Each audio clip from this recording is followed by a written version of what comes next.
Hey everybody, welcome to a double edition of We're Still Here this Oh my week. God!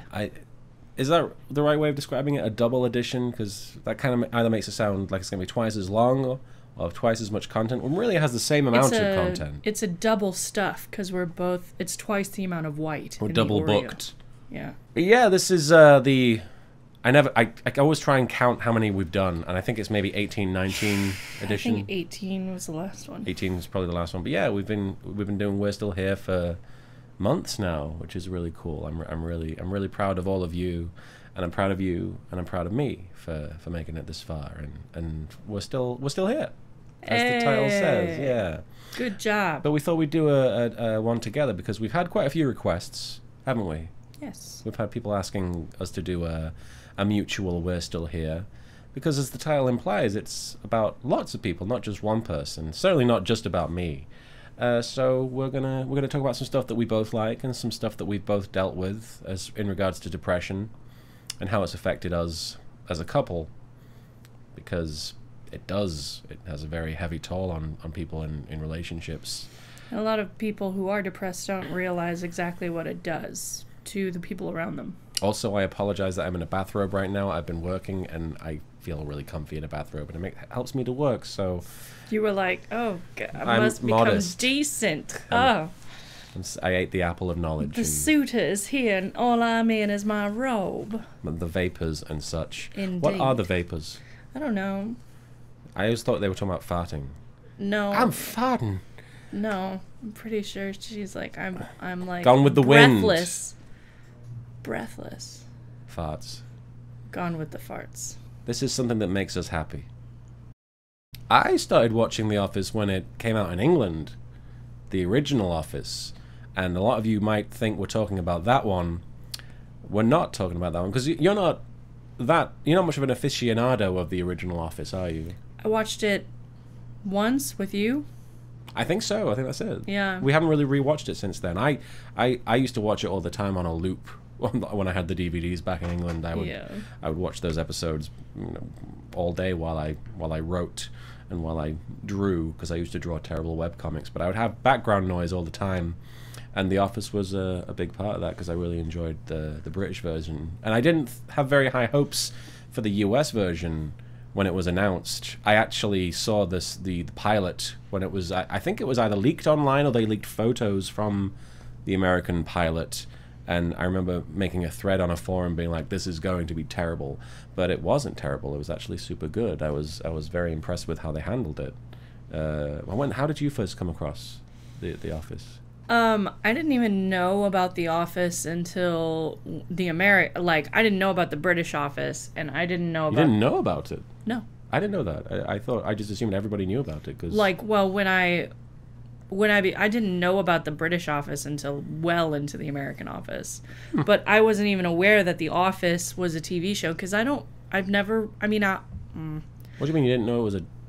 You mean the American one wasn't a TV show? I didn't know anything about The Office, period, okay, until right. it was about 3 seasons in. But yeah, I didn't know anything about The Office, period, English or American, until the American one was like 2 or 3 seasons in or something like that.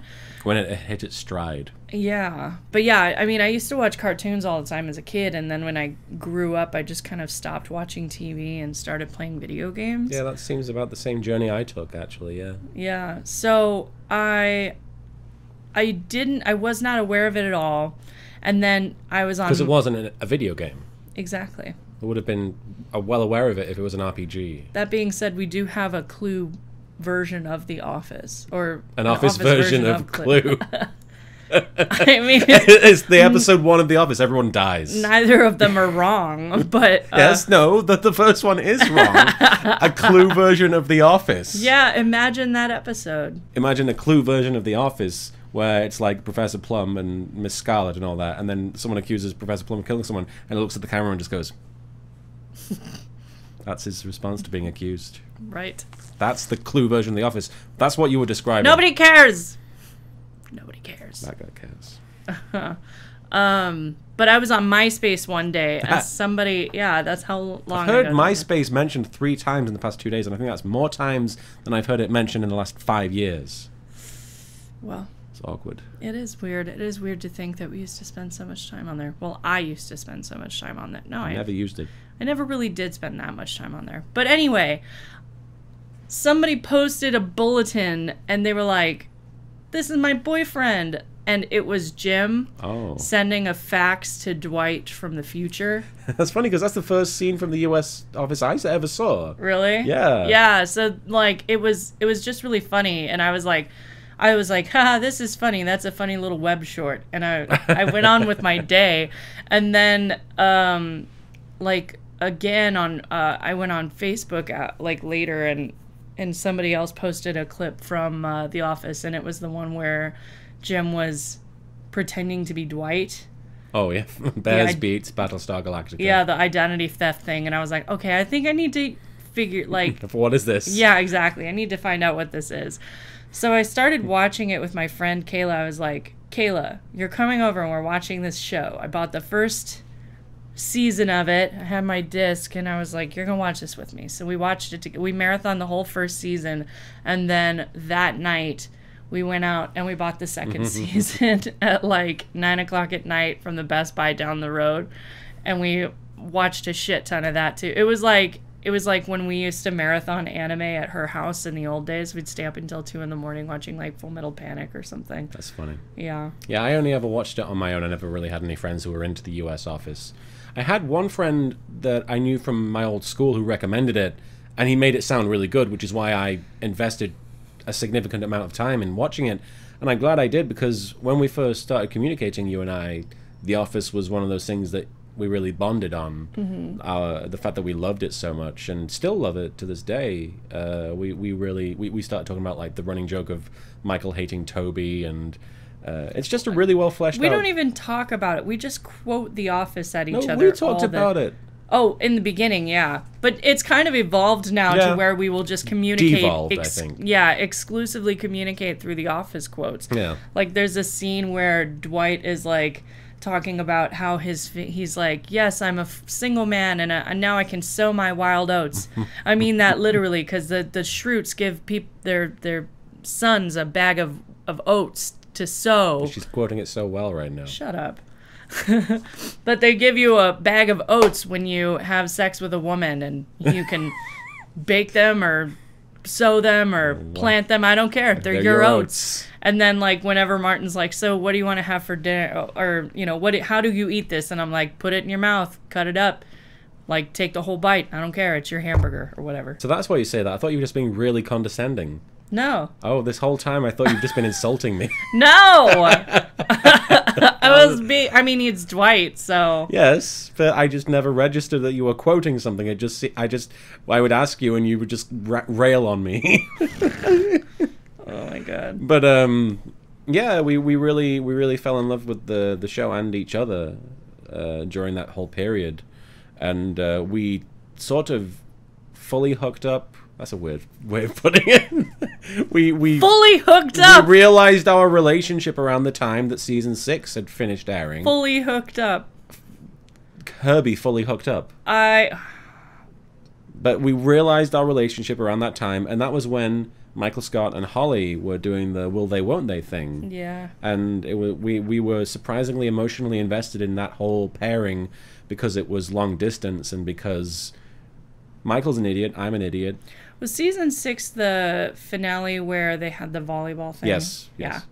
Yeah, I remember because it was right around then that I started calling you Soup Snake, and I didn't realize what you were doing until I was rewatching that disc. Yeah, because there's a scene in the season 6 finale, which for all intents and purposes was the last episode we had the chance to see, where Michael talks to the camera and he confuses his words. Well, he wrote down all the reasons why him and Holly should be together on a piece of paper, but he couldn't read his own writing. He was like, reason number 1, Holly and I are soup snakes. We both like the same soup. Soulmates. It was soulmates. We're soulmates. And so I kept calling her Soup Snake, and she'd be like, why are you calling me that? So in a way, you had that experience that I had with Only I watched the DVD. Only I was expressing love to you, and you're just being condescending. I wasn't being condescending. He was being hurt. Michael Scott? No, Dwight. How was he hurt? He was hurt because he was trying to get over breaking up with Angela. See, you even know the context of the conversation, and I've forgotten that. Sorry. But the important thing is we bonded over The Office and its characters, and it was a big part of the initial stages of our relationship, and it's continued to be a very strong part of our relationship because we don't go to sleep until we've turned The Office on and left it playing overnight, and we'll just go to sleep with those characters. Well, I just want to say, for all those environmentalists out there, we don't leave it on overnight. We have a TV with a sleep timer. For like an hour. And we have a DVD player that hooks up to we assume we're going to fall asleep within a certain amount of time, and we make sure that it turns itself off automatically. So yeah. We don't waste electricity, at least not that much of it. It always makes me sad, though, because, like, when Kayla and I marathoned The Office, we would just, watch it until it was done. We don't really get to do that. No. Much these days. We should do that. We should. But like even when we were in the relationship, like the only thing that would make me feel better was turning on The Office and just watching it. Yeah. Like I would just have it on all day, and then I would fall asleep to it, and I'd have the TV on a sleep timer and stuff like that. But like but whenever I would hear the menu sound, the deluxe digital logo thing, I would always get so upset because I was like, now I have to change the disc, or now there's no more because it's over. Yeah. So like sometimes I'll wake up when that thing is going off because the sleep timer hasn't kicked in yet. You'll hear that, and I'm like, oh, now I'm sad. But it's still part of our relationship, and we're huge fans of that show. Like, obviously, it took a bit of a hit toward the end when Steve Carell left, and it was already sort of, circling the drain at that point. But I mean, but it was still okay. It was still watchable. Was 7 when he? 7 was when he left. Middle of 7 was when they announced he was leaving. Yeah, 7 wasn't great. Meatball. Like, the writing was deteriorating by that point because they were, and especially after he left, because the reason why we liked The Office so much was because of the way that they approached the humor. Michael Scott was this sexist, racist character who would say these sexist, racist things. And they would subvert stereotypes with that character because he would, make assumptions about the black guy in The Office because, he was black. And, and he'd be he was like, way off base. I grew up in the suburbs. What part of me is urban to you? Or like Phyllis being like really like strong, sassy, confident, sexual woman. But you don't usually see fat women as being sexual, and they don't necessarily treat her sexuality as a punchline. They treat her inappropriateness as a punchline. Right. Or even Oscar. Like, Oscar is... He was the gay character who nobody assumed was gay because he didn't act gay until the last 3 seasons or so. Yeah, when they did that whole stupid... subplot with the senator and stuff. That whole nonsense. But we still like the show. Like we like it for what it started out as, and we think that was a better show just because it was doing things that comedy hadn't done. Yeah, or but then just doesn't do in general. After Michael Scott left, then Andy came in, and he was like the normal character, and so they kind of changed up the writing to where they were like, oh, and nobody was safe, basically. Yeah, because they were like, oh crap, well we don't have like everyone can't be the straight man. Yeah. And Andy was not sexist or racist enough. He was an idiot, but he wasn't... Yeah, loud personality, but not the same way. So they just started turning the characters into caricatures of the stereotypes that they were avoiding for 7 seasons. It was so annoying. It was annoying. So, what's your favorite episode of The Office? My favorite... Oh, gosh. It's not for the entire episode, but I really like the subplot in Classy Christmas where Dwight is tormenting Jim, and the shoe is sort of on the other foot for that one. It's like they're finally letting Dwight give Jim his comeuppance for all the pranks that he's pulled on him throughout the years. Oh, I forget. What was that? Well, what was he doing? Well, Dwight said that it wasn't really snowing, because Jim was excited about all the snowfall. Yeah. And Dwight was like, that's just dusting. And then Jim walks outside, gathers up a bunch of snow, makes a single snowball, and then hits Dwight with it. And Dwight's just shocked. He's just like really offended by it. And then... That was really rude. It was really rude of Jim, and that's why it felt really good to watch... Not even funny. It felt good to watch Dwight sort of torment him for the rest of the episode until he had all those snowmen out in the car park. and Pam had to navigate Jim through it because Jim was really upset, and it ends with that fucking like horror movie shot of Jim attacking the snowman while Dwight's on the roof just watching it, smiling. It's really great. Like that's stuff that, it was season 7 as well, so it just felt like an old episode of The Office in that one subplot, you know, because they subverted the joke. What was your favorite episode? I don't know. Not the proposal? Wait, which one? When Michael proposes to Holly. No, that was a good one. You rewatched that one a lot. I did, but that was because it was right around the time that we were getting married. I've seen you rewatch that since then multiple times. Well, I like the scene. But I don't know. I think my favorite is probably the Dundies. I understand that. Yeah, that's a good one. It's just, there's something really comfortable about it. It's like, this is the beginning of this whole show, and I still have 8 more seasons of this show that I can watch. And there's still so much good left. But I also like... That is a good episode just because that's really where the show took off, essentially. But yeah, we both really love that show, and it's always going to be something we have to share with each other, amongst many other things. But The Office has always consistently been there. So yeah, and I'm sure a lot of you have TV shows that you watch with your significant others or your partner, or even just TV shows that you enjoy watching because they are familiar. Yeah, that's our show. Yeah. But yeah, that's The Office. And now for the sad part of the video. Not necessarily sad. The part of it that's more difficult to deal with. Yeah.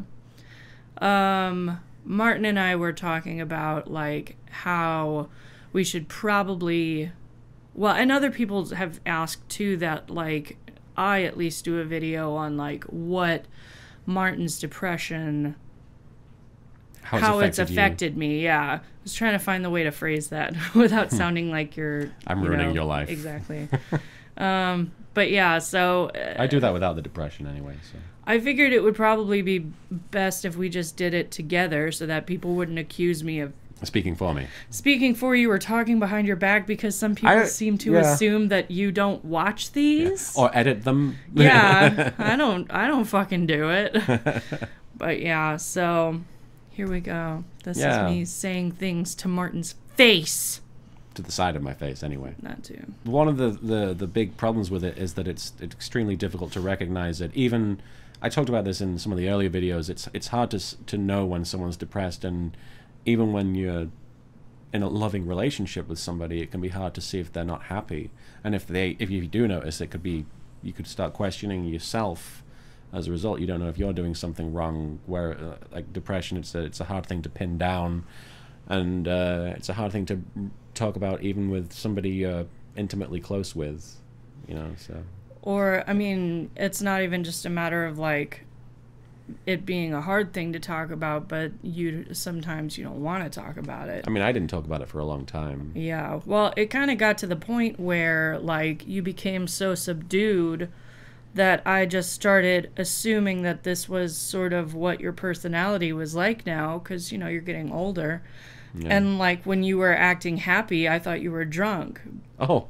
Because but there was like a long period of time where you were drinking a lot, and like I thought, and that was the only way that you would be animated, was when you were, you know, not drunk or I wouldn't get drunk that often. I mean, you would get tipsy. You would have like a couple of drinks every night. I'd sit down with the computer to edit, and I'd have a drink, and you know.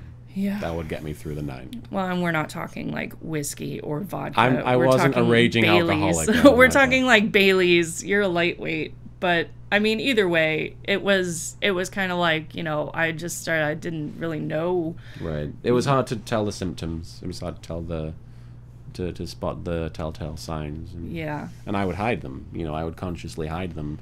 Even though I, for a while, didn't understand that it was depression, I would consciously try and hide it in general to make sure people didn't think there was something wrong, and because I don't like being a bother. You know, I don't like whenever I'm in a situation with a group of people, if there's ever a decision that rests on me, or if there's ever like a situation that where I'm not feeling that comfortable, I don't ever want to speak up about it because, Unless it's food related. Unless it's Mexican food related. Not anymore, though. No.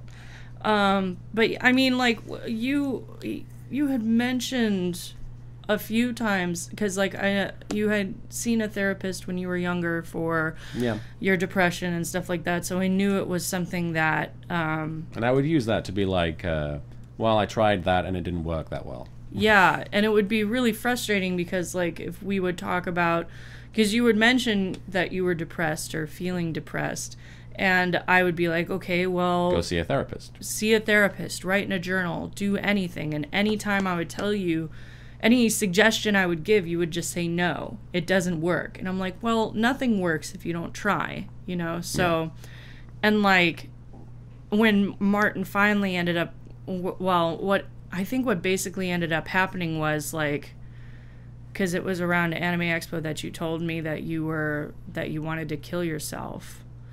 And I came in here and I forced you to talk to our health insurance on the phone. And, like, I wouldn't leave until you did it because you had been sitting in here for 45 minutes, like, freaking out and being upset and everything. And I was like, well, I'm going to bully you into doing it. Because there comes a point where you have to kind of bully them and, like, stop me if I'm wrong or if you don't agree or whatever. But, like, obviously, like... It gives you a certain amount of inertia when you're depressed. You don't want to try. You don't want to change. You don't want to have to confront the problem because it's overwhelming. Yeah. And I feel like... I mean, I understand the intention of a lot of people, like, saying that you have to be delicate around people with depression, and to some degree that's true. Yeah. But I feel like there comes a point where it starts enabling that behavior, or you have to start willingly ignoring the issues in order to make sure that you're comfortable. And, like, the point of, I mean, not the point, but like, you have to be uncomfortable in order to at least make any sort of progress. Not all the time, but at some points you have to muscle through. There's nothing comfortable about some of the therapy sessions I've had, so I can definitely agree with that. Having raw and honest communication about how you feel is difficult, and, like, it's a sensitive subject, and it's the most sensitive in regards to, like, when you're feeling suicidal or when you hate yourself. It's like touching a really, really sensitive nerve. So it's not something you really want to expose that much. Yeah. And, like, not even just that, but also, like, stuff like getting exercise, leaving the house, eating well. That's not going to solve your problem, but it doesn't hurt. Right. But, like, who wants to leave the house when you're upset all the time, or just don't feel anything? Or who wants to eat well when you feel like crap and you just want to make yourself continue to feel like crap? Who wants to exercise when, you don't see much of a point in it? There actually is, when I went to therapy after I was raped, they offered therapy sessions for people who are, like, related or close to people who have been raped, because there's so many people don't know what to do. Yeah. And that's super valuable information to know. And I mean, it's been difficult for me because obviously I've felt not suicidal, but I don't know. You felt worthless and empty, right? Yeah, I mean, and I wanted to die, but I didn't want to do it. Yeah. Coming at it from the opposite point of, or coming at it from the opposite situation is difficult. And even when I was depressed, like, I was still, like, I was very logical and analytical, and I was like, I know that in order to help with my depression, I need to have a set schedule. So I made sure that I had a set schedule, and I followed that schedule. I was a very self-starting depressed person. That's kind of crazy. Entrepreneurial depressed person. But there was just something very analytical about myself when I was depressed. That I was the opposite. Yeah, no. I am the opposite. But yeah, and I mean, like, I think a lot of depressed people also underestimate the effect that The effect that... What's that? Meatball. Is that Meatball? Yeah. What are you saying, Meatball? He wants to be involved? But I think a lot of depressed people underestimate the effect that they have on their partners, on their parents, on their friends. And I'm not saying that in a negative way. I'm not saying like you drag us down or you ruin things or whatever, but like it's just as hard for us as it is for you. If one of you wakes up thinking, I'd like to die today, and the other one wakes up thinking, oh God, my husband wants to die today. Yeah. So. Well, I mean, you were talking about in your other video about how you didn't want to leave a mess for me to clean up, and I was thinking like, and thinking of all these different ways, and I was thinking of I was having the same thought process, only in reverse. I was like, what can I do to prevent this from happening? And I would hide stuff. Yeah. On days that I didn't feel especially confident that things would be okay. That's really, I really feel awful that you have to do that.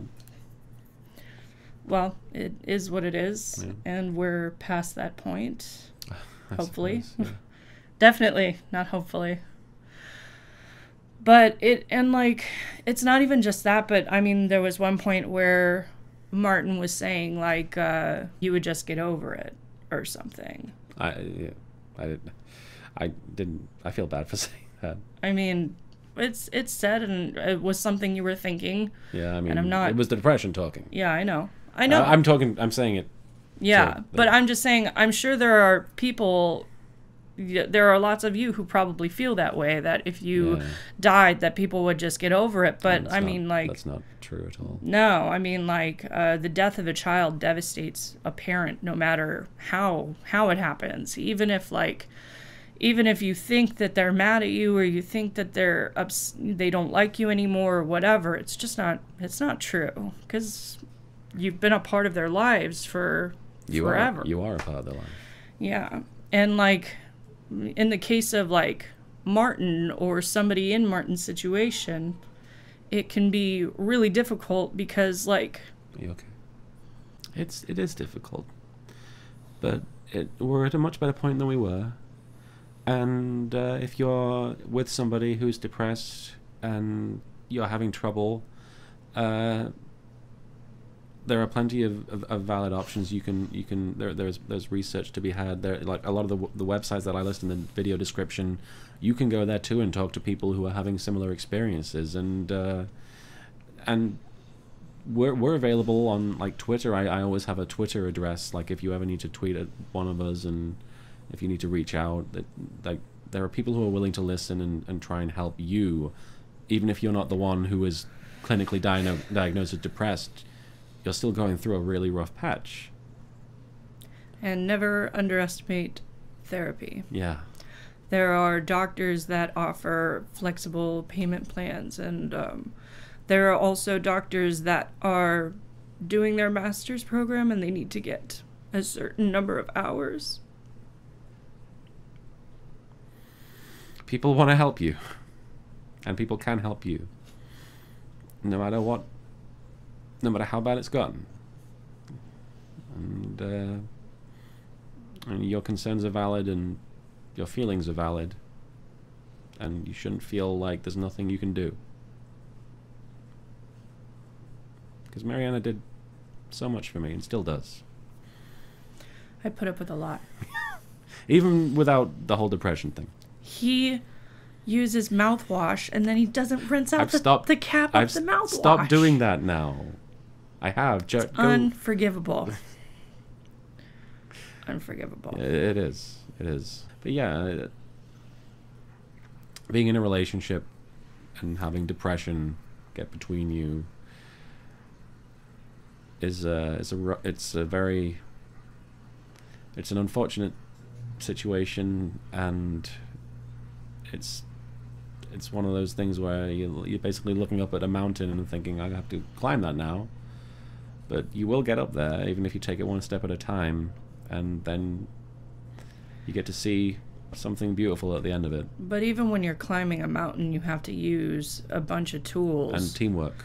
Yeah, and like, you know, if you're climbing Mount Everest, there are guides. I don't know actually if they require a guide up to a certain point or something like that, but either way. I think they probably do.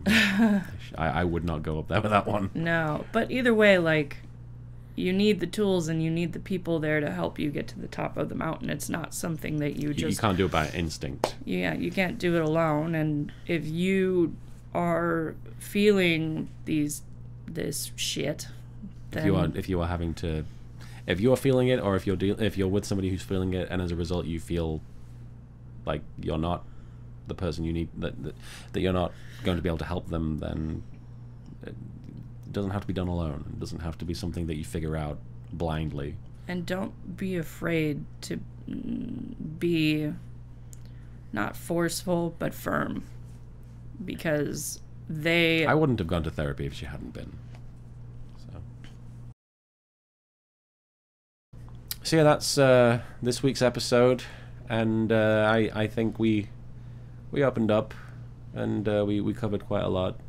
It was probably a little bit all around the houses, but we don't really have a script for these. We don't really know where we're going. I'm completely scripted. That was some good acting. Mama! Have you got a script, Mozzarella? Every week with this. Mm-hmm. But yeah, I want to say thank you for watching. What have we got? We've got Fanime in a couple of weeks, right? Yeah, a week after next, and then we have Momocon the week after that. Yeah, if you're in the San Jose area, we will both be at Fanime. We go every year, and we do have a panel. At least I have a panel. I don't know if you do. Why would I have a panel? You never know. Nobody cares about me. I care about you. Good job. You did it. You cared about somebody. But yeah, we're at Fanime, and then we're at MomoCon, which is in Atlanta, and that's a fantastic convention, one of our favorites. We haven't been in a couple of years. And Keith David is there this year. Keith David is there, but also a lot of really awesome people, and Mozzarella will not be there. But yeah, please stay tuned. We'll be back next week. I'm not sure if it'll be me or you or both of us, or Mozzarella just doing her own video, apparently. But we'll be back, and I hope you have a really great day, and a really great week even, and take care of yourself. Yes. Matza, you want to say goodbye? Oh, Meatball. Oh. Bye, Meatball. Say goodbye to the people, Meatball. Bye, Meatball. Say goodbye. Matza, say goodbye for everybody. Mama. Well, she peeped twice, but you talked. Say goodbye. There we go.